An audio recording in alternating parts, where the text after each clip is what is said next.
Well, he was arrested for some meth that was in the car, and it really wasn't his. Oh, well, Tracy's on the lease, and she's got a warrant out for her arrest, too.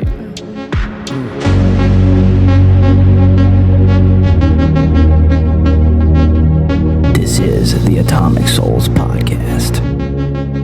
Just walk on in. You like to film. She was fixing She almost did. But we're kind of busy. Yeah. I'm really bad at code switching where it's like, if someone's like, if I did know her, maybe I do. I'm in this meeting right now and I don't know anyone else except for you. Fair enough. Yeah. Yeah. My brain is prepping for this, not for some stop in, drop by person. Right. All right. Well, welcome to the Atomic Souls Podcast. Thank you. Who are you? What do you do? I'm Tracy. I am the Director of Housing for Ascension House Sober Living here in Austin. And what that means is I'm in charge of operations. I manage the staff and then all of the other incidentals, transportation, facilitate meetings, order supplies, collect rent, all the things. Yeah. There's a lot to do. There is. Yeah. What's your favorite part of that job?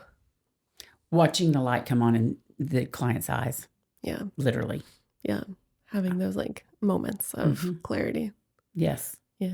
Yeah.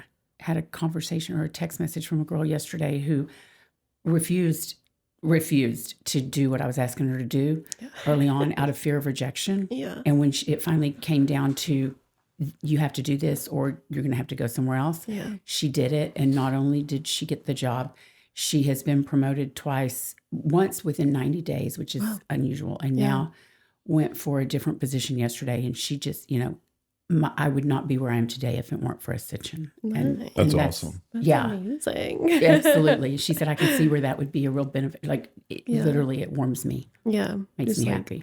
pushing people outside their comfort zones and encouraging, seeing the best in them. Yes. Yeah. The things that they don't see or believe about themselves. Yeah.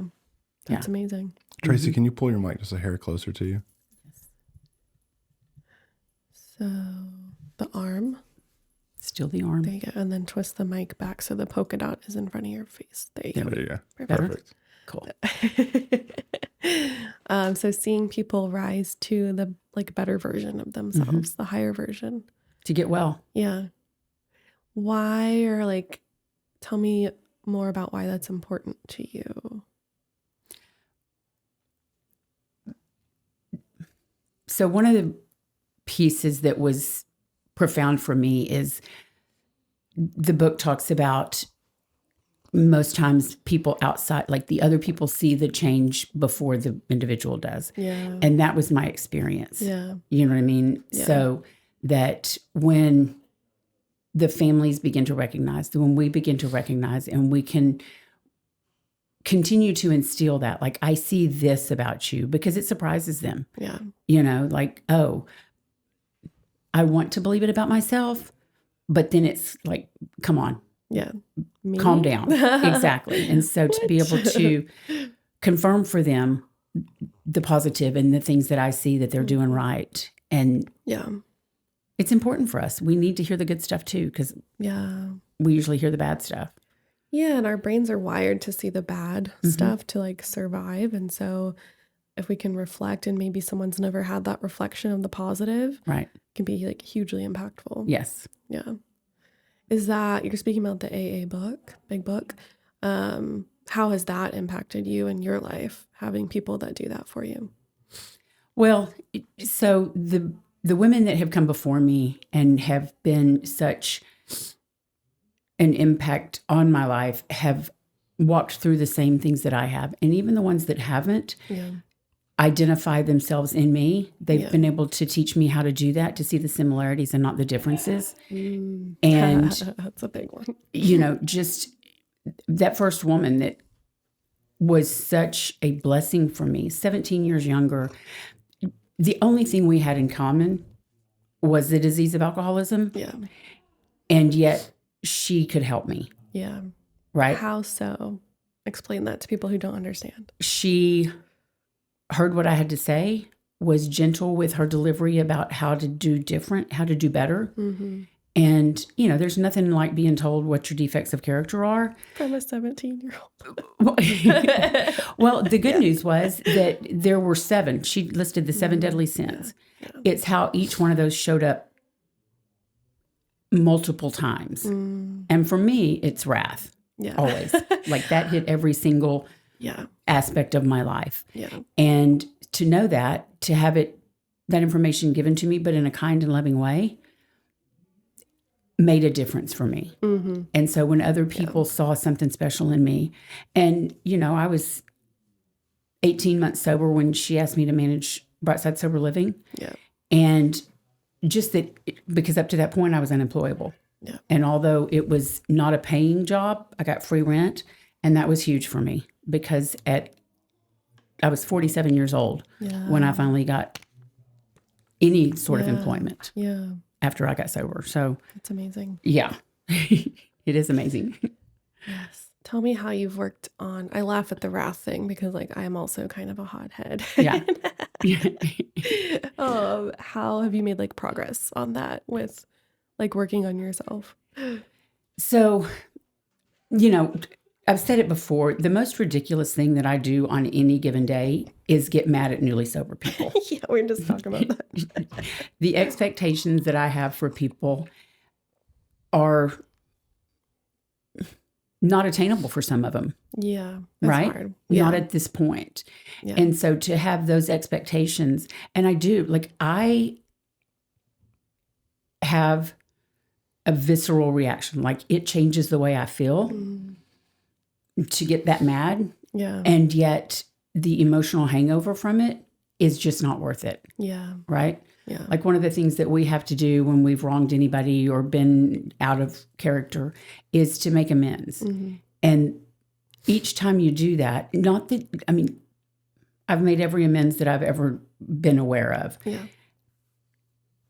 But I don't like making amends. No. Right? Yeah. I have this need to, when I'm right, I'm insufferable. And so I don't want to be wrong. Yeah.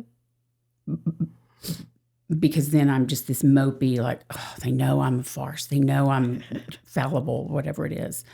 And so I don't want to have to make amends ever for the same thing twice. Yeah. But I've had to. Yeah. But most of the time, it's my behavior behind getting mad at somebody. Yeah. Yeah. I identify with that. And I also applaud for you and Carrie and Scott and y'all's crew really live by that principle of making amends and that step because I've been working in this field for quite some time and y'all are the most consistent and maybe some of the only people that have ever made amends on such a consistent basis or ever. I've been wronged a lot. Right. And so I really admire it. And I also take away from it that I could own some shit more often. It's very admirable what y'all do with that. And so I appreciate it. I think it shows that you care about working on yourself and it's constant and we're all human. And so I applaud you for it. Thanks. The intention is, number one, to make right what I've done wrong. Yeah. Number two, I don't want to drink again. Yeah. Right? And so it's not as crazy as it seems to have to make amends. Yeah. Because, it's just not. Yeah. You know what I mean? But it's not as simple, I'm sorry. Yeah. Because sometimes I'm not, but I know I've done something wrong, whether I'm right about it or, justified, so to speak. Well, yeah, that's a hard one. Right. Yeah. An amends when you're technically justified. in Correct. Your behavior, your stance. And yet. How do you find that out? What's the process for people who don't know? How do you see your part? Most of the time I have to call my sponsor. Yeah. Yeah. And they'll tell you, they walk you through it. It's their part. Okay, validate their part in it. Okay, then Tracy, what's your part in it? It's usually how the conversation goes. Yeah. What do you see the problem is? How did you act? How did you react? Would you have acted like that in principle? Yeah. Right? Are you trying to get is this ego or is this principle? Yeah. And it's For me, it's ego. What about me? Yeah. You know what I mean? Yeah, I think it's good. And like we were talking about earlier in our training is like separating it from us and like not personalizing stuff. Mm-hmm. It's really helpful in situations like this. It's just like it's a behavior. Yes. And so like how do I see, even if I feel justified, okay, I can acknowledge that my tone was off. Like Yes. Yeah. I can acknowledge my delivery was wrong. Right. Or like, you know, like I'm justified. Maybe they're also justified too in the disagreement. And so yeah, that's hard. Yeah. And depending on, you know, like I was talking about earlier, the situation that happened yesterday, I was doing what I thought was the right thing to do. Yeah. Wrong time.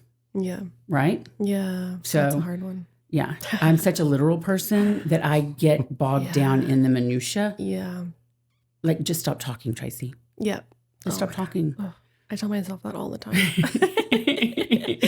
It's like that, also like the ADHD of like, I have to say something because I don't want to be burdened with like writing it down and saving it for later. I just want to like do it now. Right. So Right. like, I need to say this right now. I'm like, I don't need to say this. I don't need to say it Gets right me in now. trouble. Right.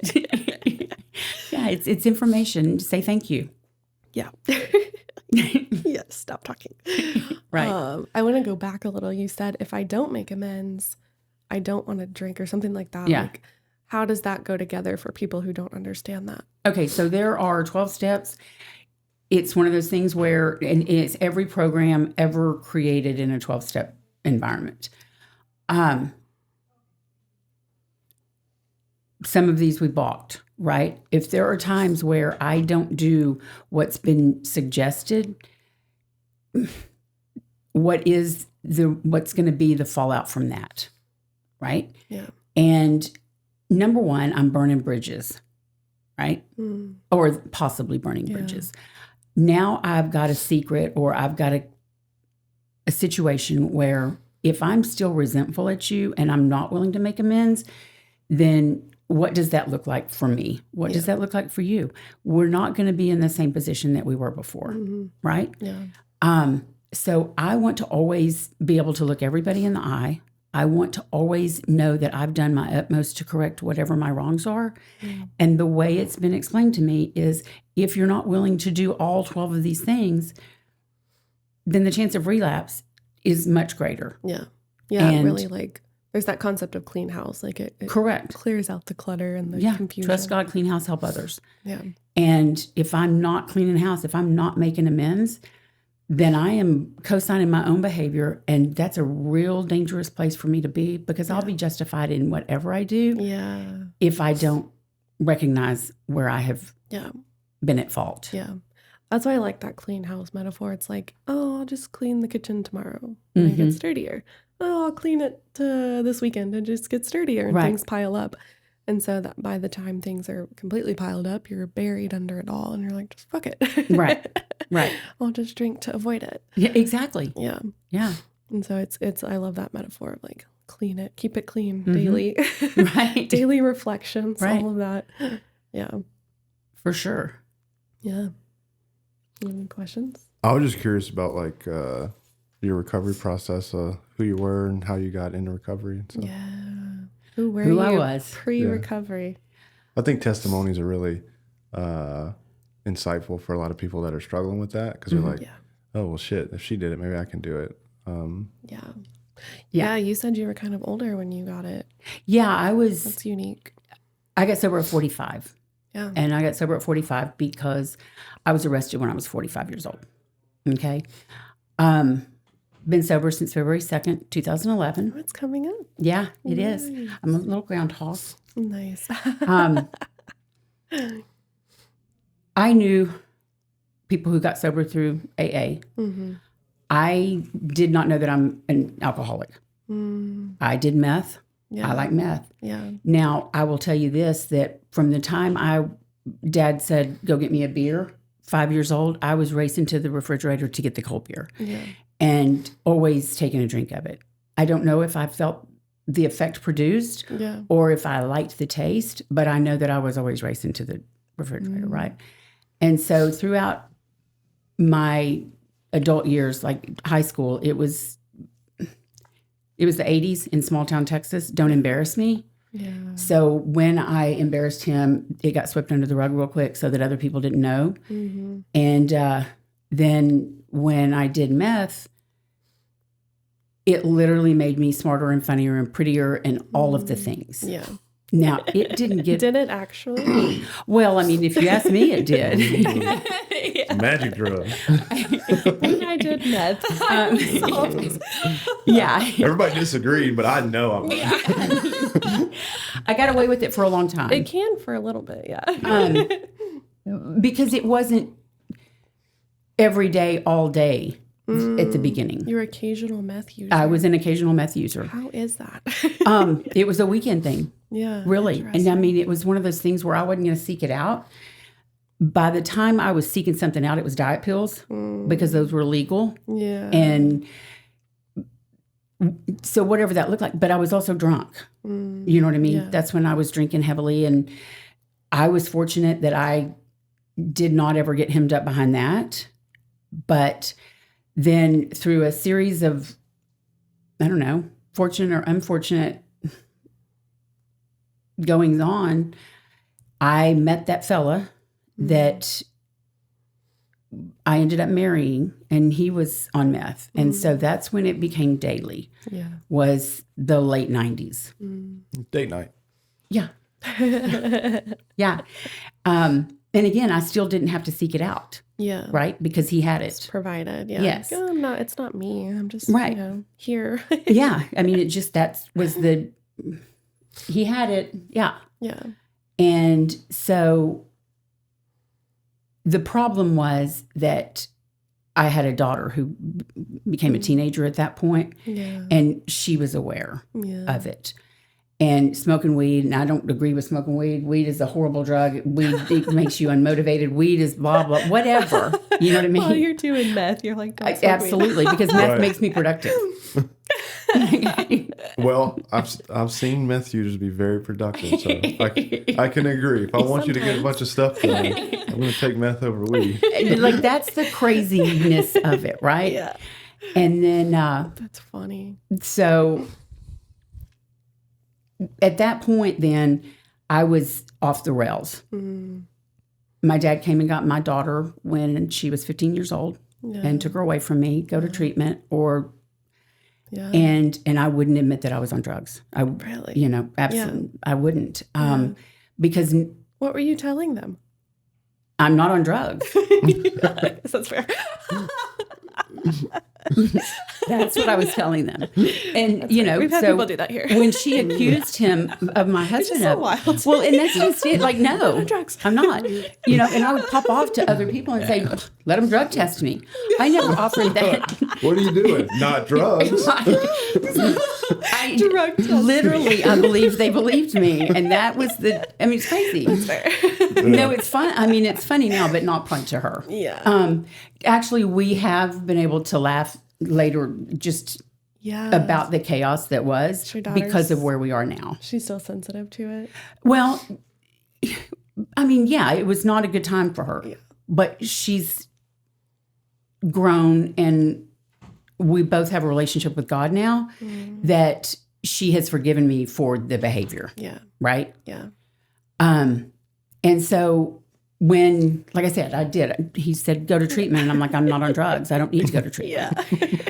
Because I knew that there was an age that I would stop doing meth. Like you age out of doing meth. I was never going to quit drinking because that wasn't the problem. Because literally I've not been drunk since probably 96 or 97. But you started building Because your of the tolerance meth? at 5. So. Well, I quit drinking so much because I was on meth. Yeah, the Right. meth counterbalanced it. Yeah. And so I just didn't drink that much. But don't drink the last 2 beers in the refrigerator either. Right. So there was that. But then from 04 to 08,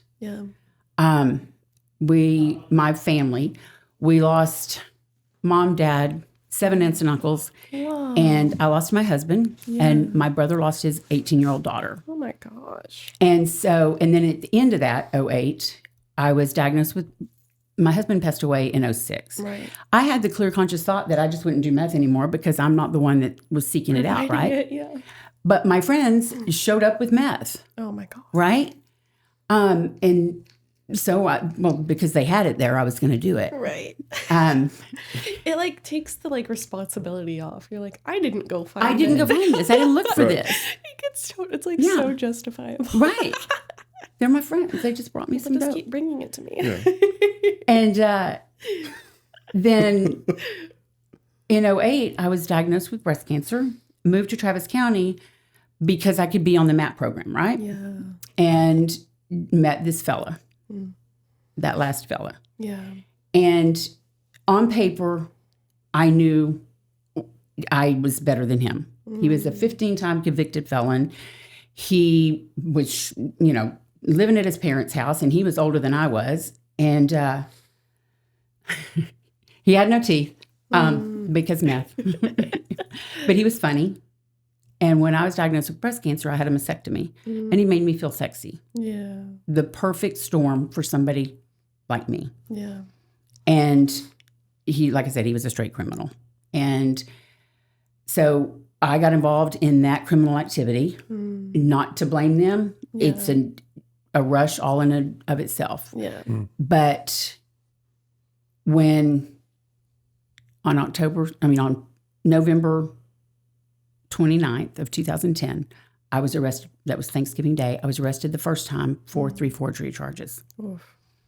And was PR'd out of jail after 4 days for an 8 ball of meth, because that's the kind of attorneys that we knew. Yeah. And he told me to avoid any appearance of wrongdoing.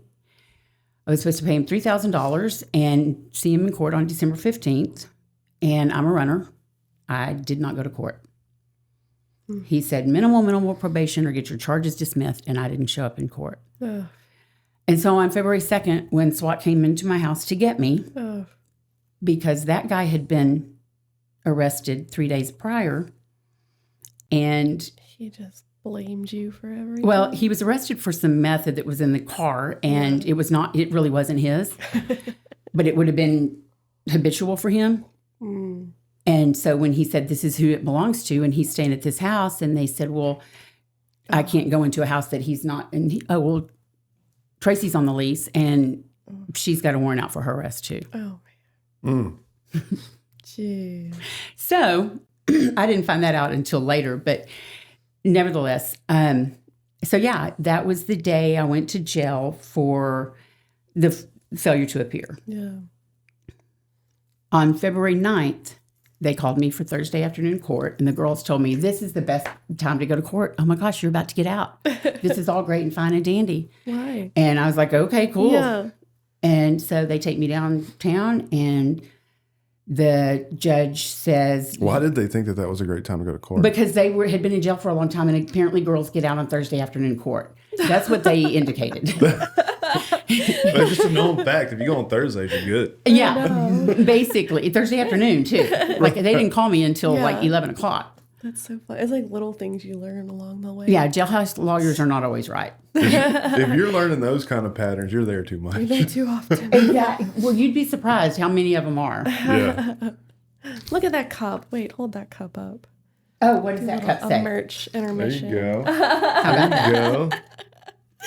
you go. Exclusive. And so I get down there, and he says that I'm being charged with a first-degree felony, fraudulent use or possession of identifying information. He was going to set my bond at $100,000, and if I'm able to make bond, and blah, blah, blah, blah, blah, blah, blah, blah.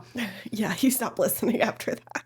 I'm just in shock. And he said, do you have any questions? And I said, I'm here for failure to appear with no bond. Why would you set a bond? Right. Yeah. What is happening? And he said, that's your question? And I said, no, sir. I'm embarrassed. I said anything. I apologize. Because that was the moment I realized minimal probation, punishable by 5 to 99, because I didn't show up in court. Yeah. Now, I told the girls, don't ever tell anybody that again. Right. But when I got back, I'm in a daze, literally. Like I was not created for prison, and I was better than that dude who had been in all those stories that I'd been telling myself. Yeah. It wasn't mine. It wasn't my meth. Right. It wasn't my felony. Right. And it's Thursday. It was Thursday. Get out. Like, what? And I'm just in a daze, just looking at all the flyers and everything on the window there. And there was a request form, and I said, how do I get one of those? And they told me MedCall. And so when it came, and I circled AA, CA, and NA because I didn't know the difference. I knew what they meant. Yeah. And then in the memo, I said, I need help. I'm a dope fiend. And that was on Thursday. Yeah. And on Friday, I was sent to general population. And on Monday, my name was called for something. So we go, and that's when I went to my first AA meeting there in jail. We get back to the pod, and the girls want to know where you went. And I told them, we told them it was me and one other woman. And we'd been to an AA meeting, and there were women in there who'd been filling out request form every week since they'd been there, and they never got to go. What? And 15 years later, I would tell you that it's because God knew. Yeah. You know what I mean? Yeah. Not because I can speak for God, but just there it is. Yeah. And that woman that was at the AA meeting with me too, she had been in and out of the program for 20 years. So every afternoon we started studying the big book. Nice. And she got me through the third step before she was sentenced to prison for her fourth DUI. And at the third step, we were allowed to go around behind the visitation wall. And the third step is made a decision to turn our will and our lives over to the care of God as we understand him. And there are 2 times that I can tell you that I knowingly and willingly lied to God. Don't let me, I won't ever do this again. Yeah. And the next time was the first time I got married. Yeah. I knew I was not going to stay married, but you answer that question as if you really are. Yeah. And so as we knelt down there, and the first thought that came to me was, if I do this, I'm not ever going to get to do dope again. And the second thought, not in my voice, was, if you do this right, you won't ever have to do dope again. And that's been my experience. Chills.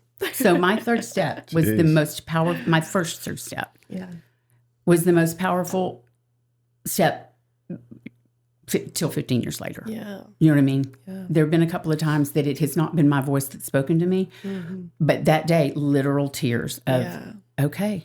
Yeah. I'm getting tears right now. I Yeah. know. Like there it That's is. amazing. I think that the perspective shift of I never get to do dope again until I never have to do dope again is wild. Yeah. Yeah. The blessing that comes from knowing that I was not a good mom, but I wasn't doing it because I didn't love her. I didn't act like that because I'm a bad person, that I was literally using against my will. Right. Not because I would have told you it was against my will. Yeah. But when we're going through there and I'm like, see, I don't know if I'm powerless over alcohol because I can walk around and let a beer get hot. Yeah. How do you do that? And I said, because I'm a meth. She's like, okay. So when you get out of here, go try to drink a beer and see if that works out for you. Yeah. Was there ever a time in your life where you had it in your system and you couldn't not drink more? And literal something that happened when my daughter was probably 9 years old. I drank 2 cold beers on the way home every day. I worked 45 minutes from the house and got home, didn't have any beer at the house. We lived with my parents, so she was safe. And all she wanted was for me to lay down and watch a movie with her. I couldn't pull that off. I left to go to the bar. You know what I mean? Yeah. That was the main thing that I thought of when she asked me that question. Yeah. So to know that I was drinking beyond You know, it wasn't something I wanted to do. Yeah. Because I thought I wanted to do meth. But you look back and you're like, you wanted to do meth knowing what it was doing to your daughter? Yeah. Right. That doesn't make any sense in hindsight. Yeah. It's this whole unconscious stuff going on behind. Yeah, like me telling him, he's like, just tell him, you're a grown woman. You do what. No, then I'd be a liar and a dope fiend. And he's like, you're a liar and a dope fiend, Tracy. You're lying about it. But then admitting that just seems so far-fetched. Like, if I don't admit it, then it won't be true. Yes. Yeah, and I think sounds like a big part of your story. It was just like avoidance. Like if that phrase, if I don't admit it, it's not true. Right. It's not happening. Yeah. Yeah. Yeah. If I don't remember it, it didn't happen. Yeah. Yeah. I think being in certain environments too, we over normalize stuff, because you're talking about drinking on the way home from work.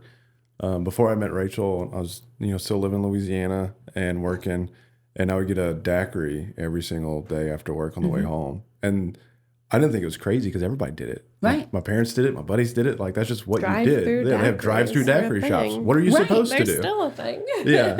But now that my environment's different, my community's different, I look back, I'm like, man, that was really fucking stupid. Right. Wild. Yeah. Yeah. Yeah. Like, literally, I mean, I'll tell you where the cold beer store was.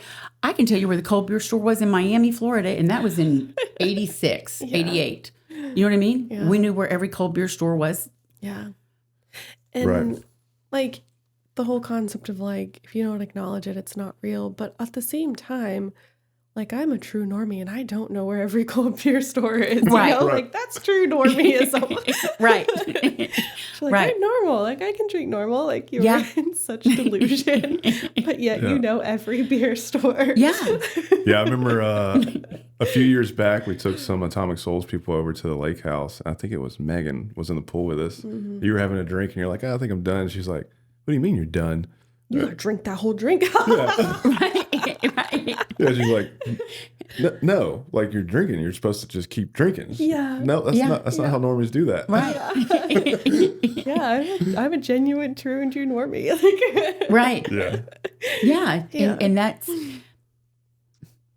why. I was a year sober Right. when my sister and I were on the phone, and she's like, so you haven't had anything to drink in a year? And I'm like, full year. Severely dehydrated. Yeah. Like, you've not even had a beer? And I'm like, I've not even had a beer. You've not even had one drink of beer. When did we ever have one drink of beer? When did I ever have one beer? Right. When was it just one? Yeah. Like, it's never happened in my life. Yeah. So she was still kind of in a delusion as well. She didn't understand it either. Yeah. You know, if you don't, because like my dad got sober, he was, one of the traditions is attraction rather than promotion. Never, like, he tried to get me help, but, go do something different. Yeah. That was about the drugs, right? It was never about the drinking. Yeah. And if she tells me she's not on drugs, then maybe he is really the only one on drugs Yeah. because he wouldn't deny it. Yeah. Chloe, my daughter said something one day, and he's like, I'm 43 years old. If I want to do, and I'm like, that's not, you don't ever say that. Don't say that. And he's like, what do you mean don't say? I'm like, well, that like indicates maybe you do drugs. And he's like, I do drugs. Like, yeah, but then it makes me guilty by association. You're guilty whether it's not by association. Yeah. Right. Whether you accept it or not. Right. Like, it's, and I can laugh about it now, but it's embarrassing. It's not embarrassing because I didn't know, but truly, like, so it's these clients who are, no, you don't understand. Oh, but I do. Right. I completely understand. Yeah. Like Yeah, we all- 47 years of delusion. We all think we're special. Yeah. Right. Yeah. She'll never know. An unintentional buzz. Yeah. Yeah. Right. It's like you're only deluding yourself. Like Right. Yeah. Literally, you're only hurting yourself. The other side of it, though, like kind of stepping into your dad's shoes, because that's like us now, is like talking to people who are in this delusion. It can like make you feel crazy. They're like gaslighting themselves and gaslighting you that they're not relapsing. And you're like, yeah, you literally relapsed. And they're Yeah. like, no, I didn't. I'm like, your labs show that you relapsed. Right. Yeah, that one's How do we wrong. move forward? Like, what? Yeah. Yeah. How is that to be on the other side of it? I mean, we'll be here when you get here. You know what I mean? Honestly, like it's infuriating to a point of, okay, first of all, no. Just no. Everyone else no one who has a negative UA ever asks me to retest them. Right. I think that was wrong. Yeah. You know what I mean? And so go get a lab, go to the lab. No, Yeah. I refute. I would too. Yeah. I see you. Yeah. Right. You know what I mean? Like, Yeah. it's not me. It's like Wasn't when we had an au pair that we had caught with weed, and just like, that's not my weed. It's like, you think we haven't had this conversation before? You smell like weed. You're eating a lot of food. Yeah, Yeah. You're distracted. She cooked 2 steaks for herself the night before Great. and passed out in the process of cooking them. Yeah. Like we had to remind her, Going like, upstairs. hey, are you going to finish cooking all this food and clean the kitchen? And ate all of it. I thought she was meal prepping because we would meal prep at that Right. time of life. Yeah. And Mike goes, no, she ate all of those in one night. I was like, what? Yeah. It's like, I had no idea. See, I tell you, weed's bad. Yeah, it was like a day or two later we confronted her. We had found the weed. She said, Yeah. it's my friend's. And she's like, that's my friend's, it's not mine. It's like, I said, what are you that is talking the about? oldest phrase in the book. yeah. Right. Right. Yeah. It's worse if you lie right now than it is if you're honest. We told her that too. I said, Yeah. look, I don't care if you do drugs. I just don't want it in my house. I said, but if you lie to me, then you're gone. And Right. she lied immediately Stood after 10 that. toes Yeah. down. Yeah. was I like, understand shocked. that. I completely Yeah. understand that. Yeah. And then another thing that I'm usually not shocked like that. Another thing that we ran into recently, I mean, I'm sure this is very common, just personally I ran into recently, is friends in recovery, and I'll catch them drinking or smoking weed, and they're like, it's cool, it's not my drug of choice. Like, Like, no, I Yeah, don't think that's how that works, brother. Yeah. right. They're like, oh, no, see, I'm a meth addict, and this is alcohol, it's different. I'm like, no, It's, yeah. still Playing use. with fire. Right. Yeah. And that's their story. Like, we'll support them through it. But yeah, it is odd that, like, people think multiple years that are like, oh, I'm doing this now. I'm like, okay. Good luck. And, Yeah. and that's just it. I mean, you know, I know one individual who, given good information, put it down and has not used it again. And Right. will actually have a cold beer every now and then. Right. Yeah. But this is not multiple years of working this job, you know, doing all the things. Right. It's like, okay, that person was shooting meth, got good information, stopped, Yeah. Yeah. Yeah. and has never done it again. I think that's something I have to like check myself on, is because we see, like, even with like mental health symptoms and stuff, like we see people who are struggling the most in society. Mhm. Like, we attract people who have been through treatment, been through all the 12-step whatevers, like have done everything, The and are frequent still flyers. struggling. Yeah. And I have to check myself that, like, there are people out there that, like, don't need this. Right. There genuinely are, because we'll get people that are like, oh, I'm not an addict. I'm like, maybe they're not. Like, maybe Correct. they're not. Right. Yeah. I have to remind myself and the staff a lot. I'm like, maybe they aren't. And we have to, like, accept that. Correct. Right. Because we'll have people that are like, I'm ready to go. And we're like, no, you're not. Like, you need to do the full program. And maybe they are ready to go. Right. Like, you know, so it's Yeah. looking at the facts, like, yeah, they're being successful. So, you know, we'll Yeah. see. That's their risk, their life. Yeah, I do think that, you know, everybody's recovery story looks different. And I hear that used a lot. I don't necessarily agree with everybody that says that, the way they portray that. To an extent. Yeah. Like, I had a friend of mine that I was talking about, a friend on the boats. I was talking with him about it. And I was like, dude, I'm not saying it's impossible. It's really freaking hard. You might be successful. I'm saying it's really difficult to be successful. Right. But I know abstinence is always successful. So it's like, you can try and do that. Yeah. But like, all your effort's going to go into, you know, maintaining, rather than just being completely abstinent and having it off your mind. Yeah. Yeah. Yeah. Because I'm the person who, so they talk about the mental obsession is that someday I'll be able to control and enjoy it. Yeah. Never once in the history of my life did I think, well, I'll control it and enjoy it. It Right. just never, like I said, I'm not on it. Yeah. Right. But this time I won't get caught.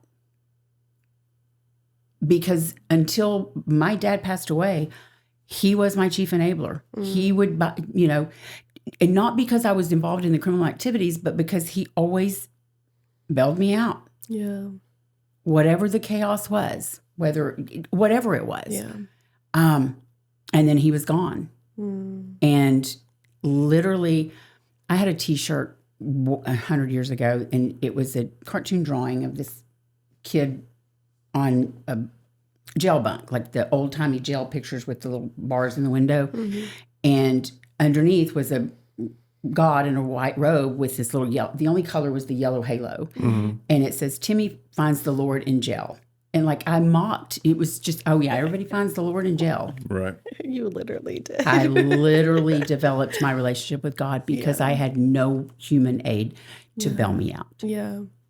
Yeah, it sounds like your dad kept taking away the consequences for you. Yeah. And those consequences are what we need to change behavior. Right. And they won't keep me sober, but 100% the circumstances made me willing to believe. Yeah. They get know it what I mean? started for sure. That's when it occurred. Like, I did this. Yeah. All I had to do was show up on December 15th. Yeah. Yep. This time I won't get caught. Because you hadn't been, and you kept getting the consequences Correct. taken away. So it was like not delusional, but it was. It was like both. Like it did not matter. Like Yeah. I would get in trouble for this, that, or the other, and it would go away. Yeah. Yep. So, Yeah. That's funny about the shirt. wish I still had it. Tracy finds the Lord in jail. Prophecy. Yeah, you need to remake it. Yeah. Right? That's good. That's good. I should do that. Yeah. That would be a good shirt idea. We'll make one for your Make the shirt and just put like for Tracy and small print. Tracy found the Lord in jail. So did Timmy. Right. Yeah.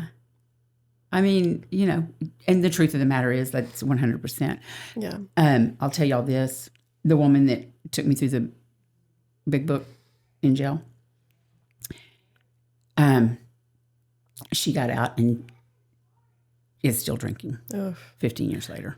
I mean, when you said how many DWIs she had, we got into a car accident with somebody who had 5 DWIs, Yeah. 2 manslaughter convictions attached to those, had their license and a full regular insurance policy. Yeah. I was like, how is this person not in jail? Like, Right. That's a law in Texas. Right. Is usually pretty serious about it. And our lawyer even was like, yeah, this is weird. There's a quote on the police report that said, I was in an accident, ? And mind you, we hit her. Her trunk was in her back seat because she stopped going 60, slammed on the brakes in front of us. Yeah, her You were in an accident, a very bad accident. Right. Yeah. her son showed up and was like, "Take her ass to jail. She's got to stop drinking." 'Cause Yeah. apparently he I was wasn't there involved for in this that. happening so many times and stuff. Yeah. But yeah, 5. yeah, Was this in Williamson County on an access road on Yes. 35? Yes. Was that? I know who she was. Oh, really? Her first offer in Williamson County was 40 years. Whoa. And she, before that, she had been sober. She lived in Hayes County. I mean, it's possible that there's more than one person that happened to, but It was in front of IHOP on 35. yeah, Yeah, southbound. Wow, that's such a small world. yeah. So she's. I don't know. yeah. I never After a followed. while, how long ago was this? 2016? 10 years? Yeah. Yeah. yeah. Yeah. Wow. That's wild. That is so crazy. It's wild that you know that. Well, the more y'all kept talking, like, oh. I know this person. Yeah. She jumped in front of us like from me to you, doing 60 miles an hour and slammed on the brakes Yeah. and turned into IHOP. Yeah. Yeah. And we just settled. We did the insurance policy. We didn't want to push it further. Yeah. The lawyer was like, you could win a lot with this. Right. Yeah, he wanted to go. He was Yeah. like, I don't usually suggest this, but it's the perfect storm. He's like he's saying the driver's not the only problem here. How the hell did she get insured? Right. Like I How want to is go she after State insured? Farm for issuing an insurance Correct. Yeah. A policy full for this. coverage. Yeah. how is she insured? How does she have her license? How does she have a car? Like all Right. of these questions. Because she had 2 convicted manslaughter convictions That's- before that accident. Yeah. related to DWIs. Yeah.